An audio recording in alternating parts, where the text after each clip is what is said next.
Greetings, fellow comrades. I'm Lieutenant Reagan, and this is Sergeant Kagaoan. We're going to talk about why the First World War in history was so horrific. There were three major factors to this. The first major factor dealt with the high number of casualties that were killed during the battle. The second factor deals with the high advancements in weaponry technology. And finally, the last factor deals with the excessive number of diseases that were present during the war.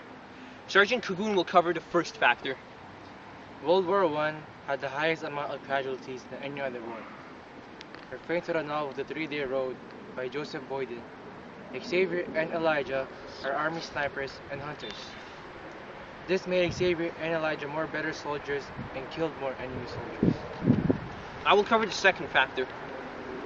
So another factor to why the war was so horrifying was due to the high developments of weaponry technology. During the war, several new weapons such as grenades, tanks, torpedoes, and warfare gases were developed.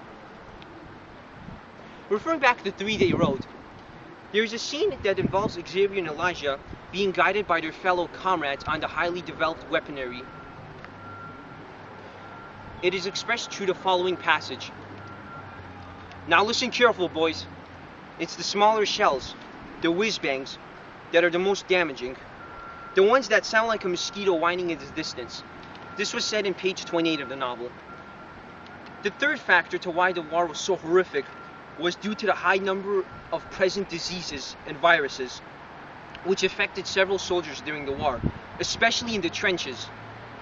Some common diseases and sicknesses that were present included lice, malaria, and infections which were primarily caused by rats, which were very common in the trenches.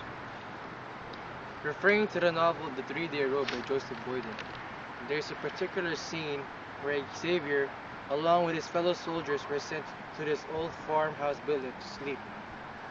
And Xavier is having a tough time adjusting to his new environment. Xavier states, "The lice crawl over me so that I can't fall asleep for the itching. Sitting up, I search for them in the seams of my uniform, picking them out and cracking them with the nails that have grown long before the purpose." And this was page 12 of the novel The 3-Day Road. And to finally conclude, the First World War, to this day, remains one of life's most horrific and tragic events to occur in all of humanity. And there were three major factors towards this. The three factors that made World War I so destructive were the high number of casualties, advancement in technology, and diseases and infections that were present during trench warfare. And now, we wish you luck, fellow comrades.